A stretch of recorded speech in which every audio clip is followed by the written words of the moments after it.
menghutangi orang yang membutuhkan itu pahalanya 2 kali lipat sedekah. Soalnya yakin nih mau bisa bayar, ternyata pas waktu di tengah-tengah mau bayar ternyata bener-bener gak bisa bayar banget. Oh, saya Ustadz gaji 10 juta sebulan. Utang cicilan 1 juta 2 juta kebayar. Coba bayang lek utang itu haram mutlak atau sesuatu yang tercela. Ya opo nasibe dulur-dulur sing kecepit gitu istilahnya dan sebagainya. Makanya Masya Allah Islam ini humanis banget.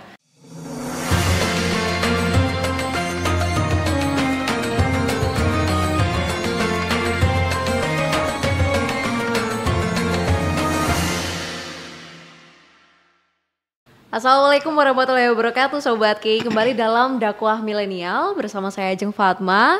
Dan tentunya Sobat Ki, saya tidak sendirian karena saya sudah ditemani dengan Ustadz Hutri, founder dari Majelis Gaul. Assalamualaikum Ustadz Hutri. Waalaikumsalam warahmatullahi wabarakatuh. Masih lancar ya puasanya Ustadz? Iya, masa motel. Masa motel. Ya kan kita nggak tahu ya Ustadz, ya makanya ditanyain dulu di awal Sobat Ki. Betul. Nah kali ini Sobat, ini kita akan menemani kamu selama bulan Ramadan dan tentunya di masa-masa pas lagi gampang untuk tergonjang-ganjing ya di puasanya. Gini, lebaran tiba, baju baru jangan lupa. Waduh. Kalau kurang utang aja. Waduh, kok utang nih, kok pas banget nih sama tema kita.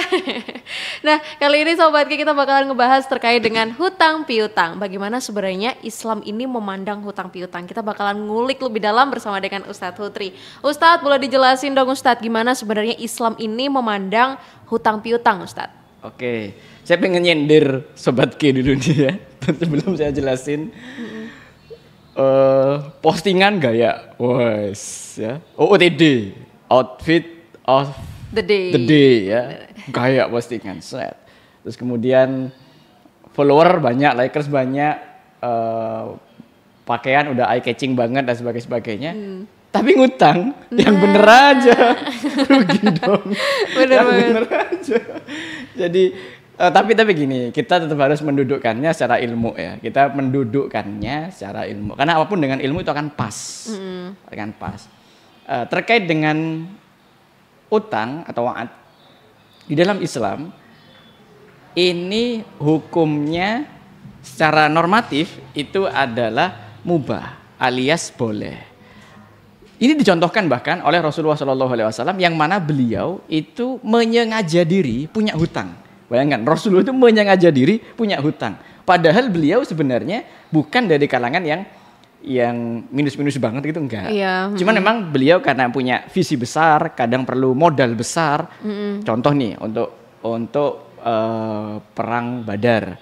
Lambandani pasukan pedang itu gak murah, pedang itu regane jutaan gitu. Berapa ribu pasukan karek ya, kalau betul. hidup sendiri 1 juta 2 juta cukup, tapi kalau hidup ngopeni ribuan orang itu butuh crowdfunding yang besar. Dan sehingga Rasulullah SAW pun menyengaja diri meneladankan hutang. Tapi gak boleh separuh-separuh ya. Ini penting, wah ini mumpung Ustaz enak ini, boleh nih utang dan sebagainya. Loskan aja utangnya, enggak. Ini separuh-separuh, gak boleh separuh-separuh, harus utuh ya, harus utuh. Ada hikmah, sebenarnya para ulama. Kenapa kok Rasulullah SAW meneladankan beliau berhutang dan sebagainya? Di antaranya untuk memberikan pemakluman kepada umatnya bahwa ada di antara manusia-manusia ini yang rezekinya cukup. Maksudnya gini, rezeki selalu cukup dari Allah Subhanahu Wa Taala. Tapi keuangannya itu stabil, itu ada. Tapi susah untuk dipungkiri, ada dari kalangan kita manusia-manusia ini yang keuangannya belum stabil, yang dia membutuhkan emergency exit di saat-saat tertentu. Iya. Dia sebenarnya mampu sih, cuman dalam kondisi sehari 2 hari, seminggu 2 minggu terdesak. Lah itu coba bayangin, lek utang haram, lek utang itu haram mutlak atau sesuatu yang tercela. Ya opo nasibe dulur-dulur sing kecepit gitu istilahnya dan sebagainya. Makanya Masya Allah Islam ini humanis banget. Rasulullah itu care banget sama kita umatnya dan paham. Beliau meneladankan saja, ini beliau itu kalau nggak mau utang ya, kena nyumbang ini selesai urusan. Ya. Tapi enggak, beliau menyengaja dirinya untuk utang agar pemakluman para sahabat, oh kita sih stabil, tapi ada loh saudara-saudara kita yang mungkin kejepit 1-2 hari, seminggu 2 minggu, nah, itu yang kemudian dilazimkan dan statusnya boleh. Gitu. Okay. Bahkan dalam kitab Nizamul Iqtisadi fil Islam disebutkan bahwasannya af'al Nabi, perbuatan Nabi yang berhutang menunjukkan bahwa hutang adalah salah satu solusi yang diberikan Islam saat keterjepitan finansial. Tapi ingat ya, ini satu poin. Karena jangan kemana-mana. Ojo sampai kok ngerongono iki ditutup mari ngono langsung hutang berarti sunnah Rasul itu bukan hati-hati jangan keliru. Oke. Itu satu poin ya. Hutang secara realitas dan secara historis ternyata adalah satu hal yang bisa jadi emergency exit dan dicontohkan oleh Rasulullah SAW. Itu poin yang pertama. Yang kedua, tapi ada hutang-hutang yang sama langsung dari lisan Rasulullah SAW dicela, dikenai narasi buruk terhadap utang-utang tersebut. Apa diantaranya? Ya ini satu, utang yang bukan karena kebutuhan. Nah, kalau yang tadi itu yang dibolehkan itu artinya utang yang memang benar-benar butuh gitu. Baik itu kebutuhan investasi untuk menjangkau sesuatu prestasi yang lebih besar. Contoh kayak perang Badar, beliau berutang dulu untuk beli logistiknya dan sebagainya. Atau memang kebutuhan. Ada yang belum sempat makan, ada yang kemudian sakit dan sebagainya. Karena kebutuhan. Ada utang yang tidak karena kebutuhan. Nah, ini bahkan dikategorikan oleh para ulama sebagai mubadzirin. Dalam Al-Quran dikatakan innal mubadzirina kana ikhwana syayatin, yakni mereka-mereka yang mubadzir, suka hutang, suka keluar uang dan sebagainya. Padahal saja ini nggak butuh gitu. Dia bisa untuk ngempet, dia bisa untuk hemat, dia bisa untuk ini. Tapi dia ya anu aja lah kayak boros gitu, kayak boros dan borosnya itu sampai mencelakakan dia sendiri. Itu ikhwana syayatin, teman-temannya setan. Bayangkan. Nah, maka dari itu ada hutang yang dicontohkan oleh Nabi agar membuka ruang untuk umatnya yang terjepit supaya ada solusi, dan ada utang yang dicela. Di antaranya satu, utang yang tidak karena kebutuhan. Yang kedua, hutang yang berbunga alias riba. Wah, ini kenceng banget ini. Kalau masalah ini itu dalam sirah bahkan dikatakan dalam masalah riba Rasulullah SAW itu wajahnya memerah. Artinya apa? Beliau emosi banget dalam masalah ini. Itu yang pertama. Yang kedua, biharbim minallah. Seakan-akan para pelaku riba itu diajak perang sama Allah Subhanahu. Sampai saking besarnya dosa. Sampai saking besarnya dosa riba tadi itu. Nah, itu utang yang kedua yang dicela. Jadi ini harus dipahami secara lengkap ya. Oh, ternyata hutang yang kayak gini karena kebutuhan, tidak ada bunganya, sebagainya itu boleh. Tapi utang yang hedon, utang yang nggak perlu, terus utang yang berbunga itu nggak boleh. Dan satu lagi yang ketiga, yaitu hutang yang menyengaja tidak dibayar sejak awal. Oke. Udah ada niatan dari awal ya, hutang tapi nggak usah dibayar deh. Misalnya gitu ya. Dek itu soge, dek itu cuan piro-piro dan sebagainya. Cuman sak ini. Jadi ya ketika kan ada itu ya. Saya lupa ada meme-nya itu. Datang ketika ngutang ya, wajah manis dan sebagainya. Tapi ketika ditagih hutangnya, lebih galak daripada anu. Kayak sering ya Sobat G ya. Iya. Lah, hutang yang disengaja sejak awal gak dibayar. Memang benar ada kondisi-kondisi gagal bayar atau jatuh tempo, udah saatnya janjinya 2 minggu. Tapi udah 2 minggu gak mampu. Ada yang bener-bener gak mampu itu ada. Tapi ya sepurane ono sering orang itu loh. Iki ditagih utang gak ono atau gak bales. Tak delok story ini kok malah hiling-hiling deh. Padahal utangku gak sepiro. Padahal yang aku mek 100.000, 200.000. Tapi deh hiling-hiling nang luar pulau, pantai. Iki piro gitu. Itu bikin gak enak hati gak sih? Iya, benar. Nah, ini utang yang bermasalah. Ya, ini utang yang sejak awal diniatkan tidak ada komitmen, tidak ada niat untuk dibayar gitu. Oke. Tapi kalau tadi kan Ustadz udah bilang kalau utang yang berbunga ini memang tidak boleh Ustadz. Tapi kalau hutang yang dibayarnya ini disesuaikan dengan inflasi. Kan kalau tiap tahun itu selalu ada perubahan ya terkait dengan nilai mata uang. Namun itu ketika bayarnya mungkin 5 tahun ke depan itu jelas kan uang 1 juta bakalan beda. Iya benar. Ini boleh nggak Ustadz? Oke. Tergantung dari akad awal yang disepakati. Contoh, akad awal nih, saya pinjam dari Anda 5 juta. Nah, nanti rupiah, 5 juta ini rupiah. Nanti kembalinya 5 juta rupiah gitu. Jadi maka akad standarisasinya rupiah, maka inflasi tidak berlaku. Meskipun itu faktual ya, bener-bener kerasa loh. 1 juta dulu bisa beli kambing, 1 juta sekarang dapat kakinya kambing doang. Nah, benar. Bayangkan loh. Itu ada. Tapi makanya kalau di kami diajari kalau berutang piutang dan sebagainya itu menggunakan currency yang lebih stabil, lebih fix. Dalam hal ini contoh emas. Oke, saya hutang saat ini 5 juta rupiah. Kurskan ke emas berapa? Oh, 5 juta itu sekitar 5 atau 7 gram, misalkan begitu, 7 gram emas. Nah, nanti kembalikannya 7 gram emas. Nah, begitu 5 tahun kemudian 7 gram emas itu harganya gak 5 juta lagi, tapi 7 sampai 8 juta, ya maka standarisasinya emas gitu. Sesuatu currency atau mata uang yang lebih fix gitu. Jadi tergantung dari akad awalnya. Kalau memang sejak awal di akad di rupiah, ya kembalinya rupiah. Tapi kalau sejak awal akadnya currency yang lebih fix tadi itu, ya bisa emas atau bisa beras atau bisa apa sesuatu yang lebih fix, maka currency itu yang jadi patokan. Oke, pokoknya dari awal ini sudah ditentukan ya Ustadz ya, akadnya ini bagaimana untuk pembayarannya nanti. Nah seperti itu Sobat Ki. Nah sesaat lagi kita bakalan ngulik lebih dalam terkait dengan hutang piutang dalam perspektif Islam Sobat Ki. Jangan lupa buat like, komen, dan juga subscribe video ini Sobat Ki. Share juga ya. Dan tentunya kamu bisa pantengin ke video selanjutnya. Tahu nggak Sob, di bulan Ramadan ini kita dianjurkan untuk makan lebih sedikit, tidur lebih sedikit, dan beribadah lebih banyak. Nah, makanya jangan lupa buat subscribe dan like video ini biar ibadah kamu lancar terus. Kembali lagi bersama saya Ajeng Fatma dalam dakwah milenial Sobat Ki. Kita bakalan melanjutkan pembahasan terkait dengan hutang piutang. Nah, ini yang jadi penasaran Sobat Ki, gimana sih hukumnya kalau hutang piutang tapi ternyata belum lunas, meninggal duluan Ustadz? Oke.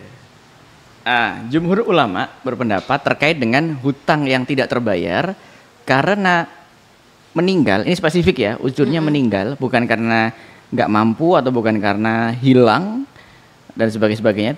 Maksudnya hilang entah kemana, bukan apa. Tapi meninggal, spesifik meninggal.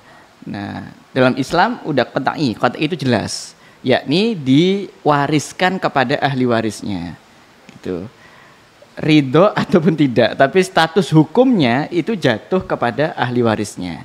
Meskipun kalau di zaman Nabi Muhammad dan zaman para ulama-ulama kita dulu itu ada namanya Baitul Mal. Lah Baitul Mal itu menghimpun zakat, dan di antara fungsi zakat itulah untuk ghorimin, untuk bayari hutang-hutang yang jatuh kayak semacam ini.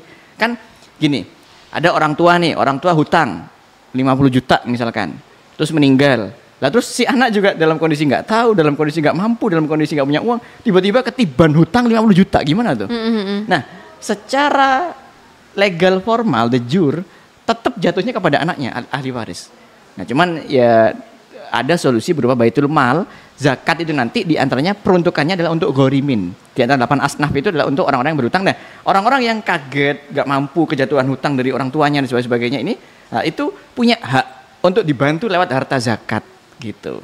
Jadi Islam itu komprehensif gitu loh. Kenapa? Kalau nggak ada penggantinya loh, terus yopo iki, kasihan yang menghutangi kan? Nggak ada, paling nggak PJ-nya lah, paling nggak penanggung jawabnya doang gitu.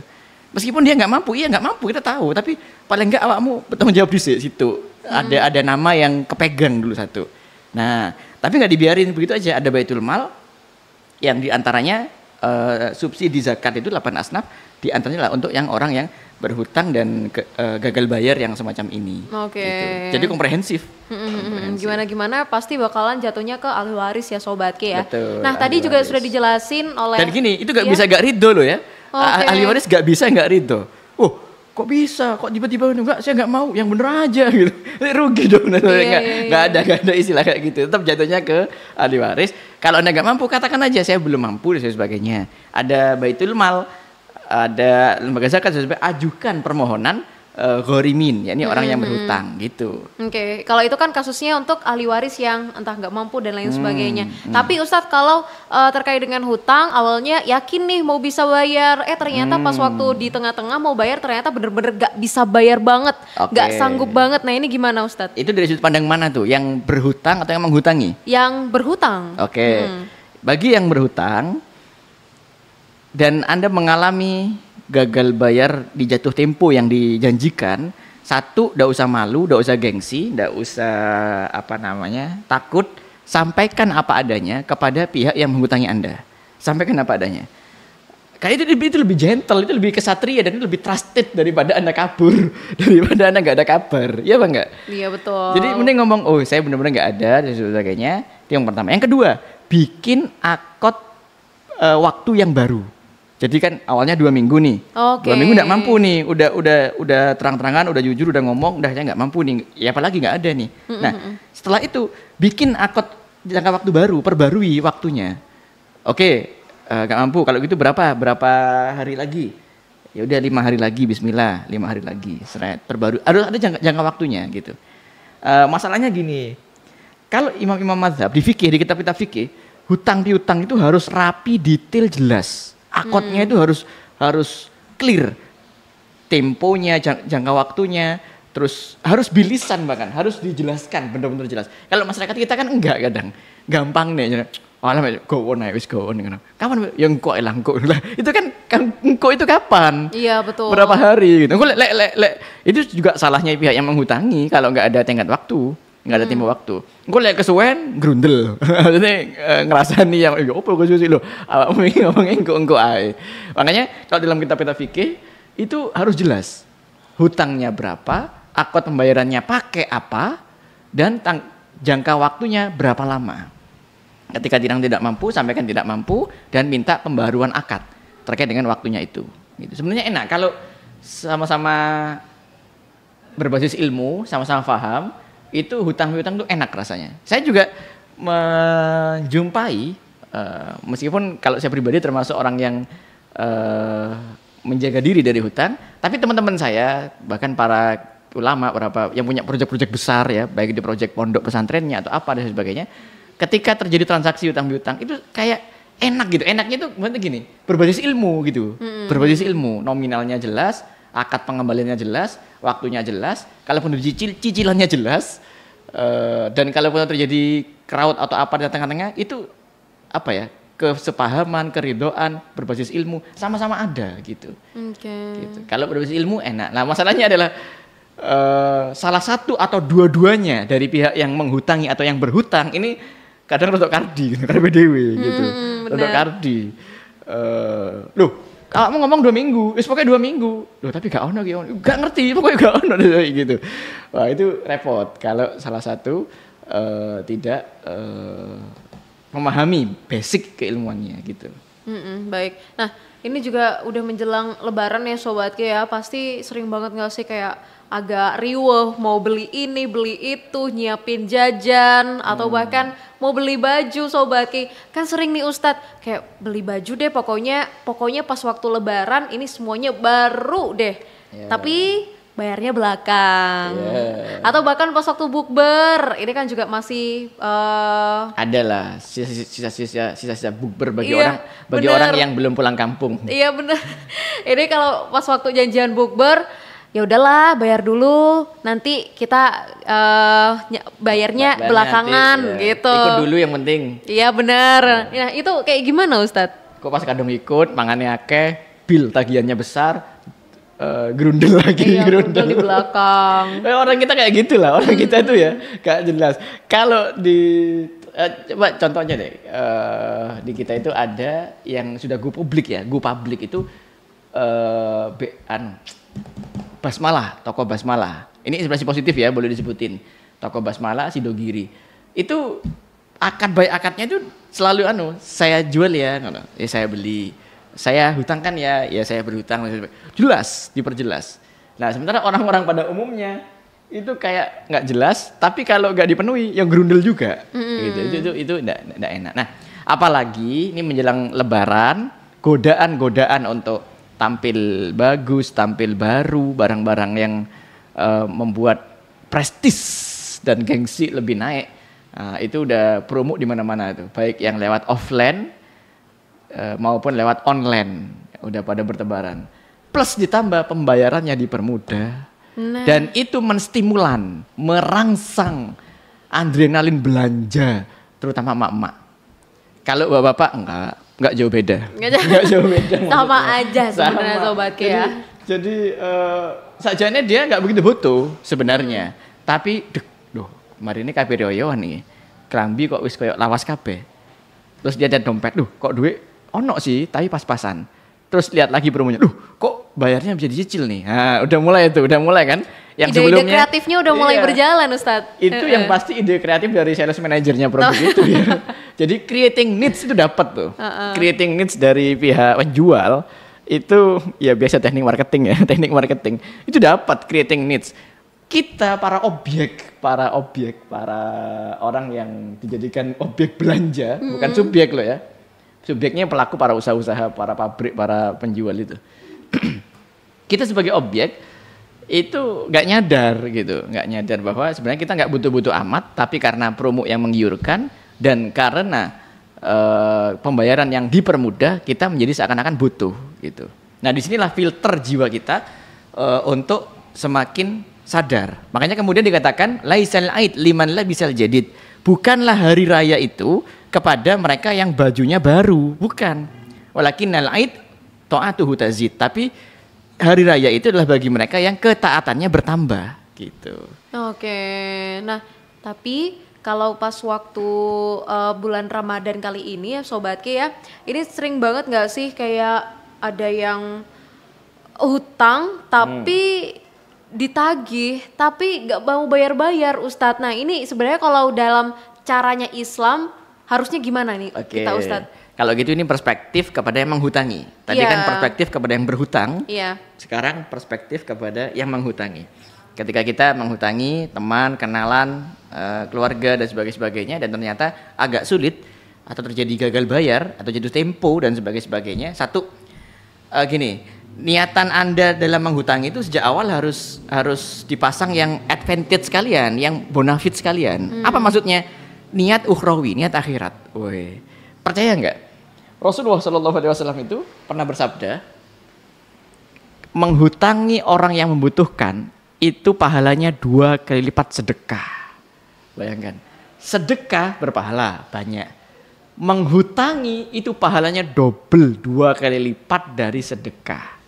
Nah, jadi yang pertama, aku menghutangi, niatannya sedekah double, gitu niatannya. Itu sampai sekarang masih berlaku loh di antara teman-teman kami itu kalau sebenarnya dia mampu aja gitu dan bahkan nggak mau dibayar gitu. Nanti gini, kamu lagi butuh rebutan, sampean butuh laptop ya, oke, aku ono laptop produk go bayar apa, bayarin kok dan sebagainya.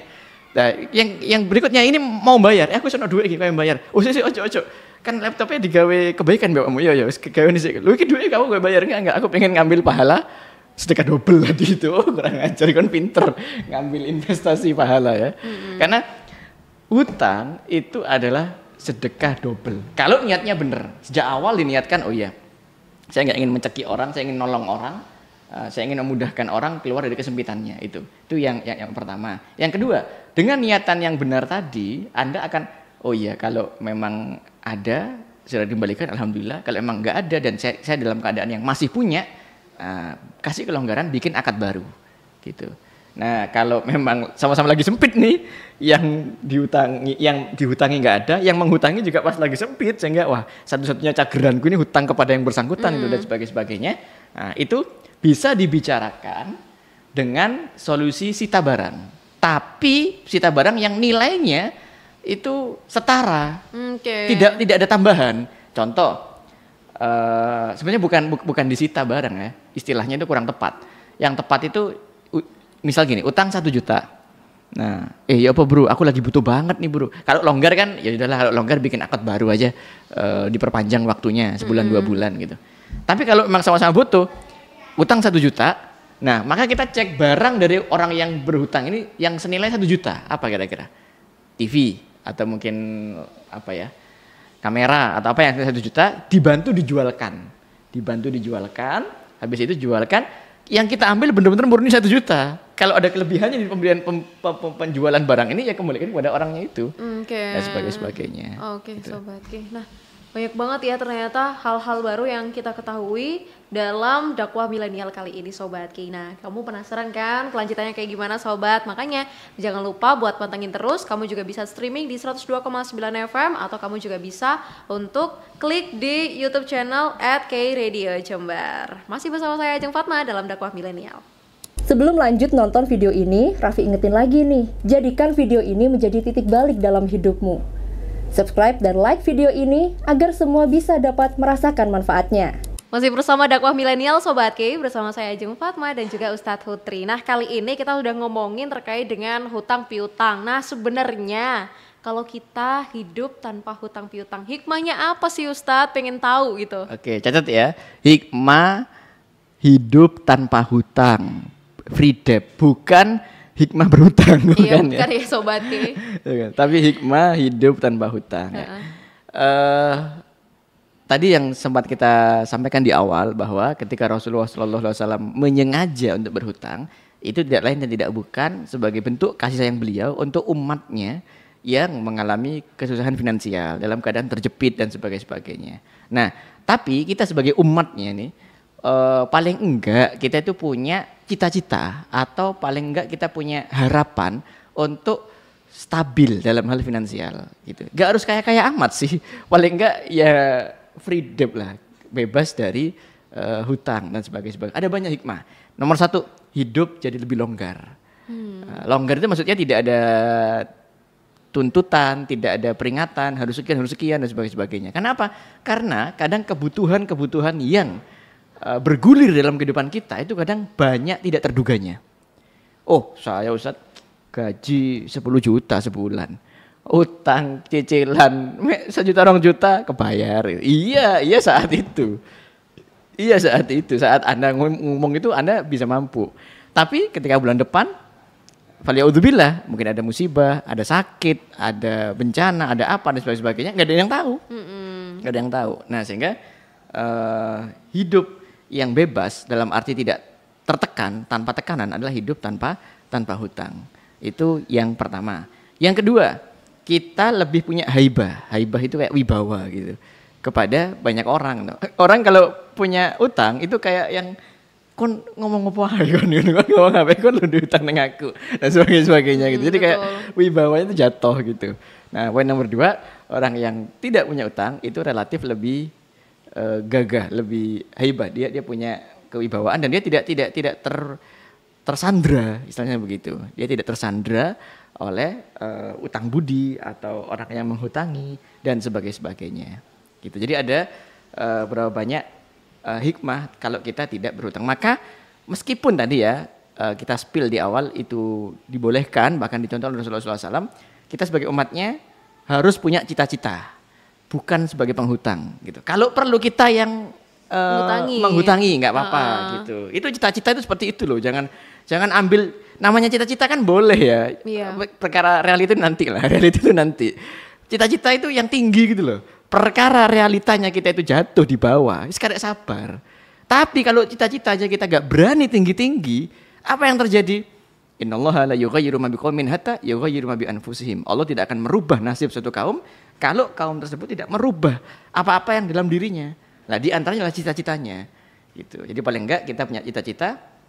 Kita kaum muslimin adalah kaum yang tidak gemar berhutang, tapi kita yang menghutangi. Boleh enggak kita menghutangi teman-teman kita yang agama Nasrani, yang Hindu, yang Buddha? Sangat boleh. Ini kan bab muamalah, boleh gitu. Jadi jangan sampai image-nya malah Islam ya. Ngomong Islam lega proposal, sedekah atau utang gitu nanti image-nya. Cita-cita itu yang tinggi sekalian. Nanti perkara realisasinya ada dinamika, kadang lancar, kadang sulit dan sebagainya, tinggal dijalani aja. Gitu. Oke, boleh Ustadz untuk diberikan kesimpulan terkait dengan fenomena hutang piutang dalam Islam. Baik, Sobat Ki yang dirahmati oleh Allah Subhanahu Wa Taala, mumpung masih muda nih, kita mumpung masih muda, masih punya kebebasan dalam hal finansial. Artinya belum ada tanggung jawab, belum ada beban, belum ada trapping yang menjebak dalam kondisi keuangan kita dan sebagainya. Maka sejak sekarang be smart ya, cerdas, sehat dalam mengatur arus keuangan dan sebagainya. Karena apa? Ya hari ini masih ada orang tua, ya hari ini kita masih bisa ngampung, tinggal, makan dan sebagainya kepada orang tua. Tapi ada suatu saat nanti kitalah yang ditanggung, kita yang nanggung anak kita atau mungkin saudara atau mungkin apa dan sebagainya. Nah, itu kalau nggak terbiasa dengan kepandaian mengatur arus keuangan, termasuk dalam mengatur utang piutang, kita akan terjebak, kita akan terjajah secara tidak sadar secara ekonomi gitu. Gak harus kaya banget, enggak, paling enggak yang apa ya, yang seadanya lah gitu. Pas lagi pengen mobil ada, pas lagi pengen umroh ada, gitu-gitu aja seadanya aja wis, yang sederhana aja gitu. Baik, Sobat Ki, banyak banget ya ternyata ya hikmah dari apa yang sudah kita lalui bersama dari awal hingga saat ini Sobat Ki terkait dengan hutang piutang. Nah ternyata Sobat, kalau hidup kita ini tanpa hutang piutang ini juga banyak banget loh dampaknya dalam kehidupan Sobat Ki. Dan tentunya kamu juga bisa untuk nge-share video ini, jangan sampai ilmu atau bahkan pengetahuan ini mandek di kamu Sobat Ki. Share terus dan kamu juga bisa untuk pantengin video selanjutnya Sobat Ki lewat streaming K Radio di 102,9 FM atau kamu juga bisa di YouTube channel K Radio Jember. Nah, saya Ajeng Fatma Sobat Ki, pamit undur diri. Terima kasih. Wassalamualaikum warahmatullahi wabarakatuh. Terima kasih Ustaz. Waalaikumsalam warahmatullahi wabarakatuh.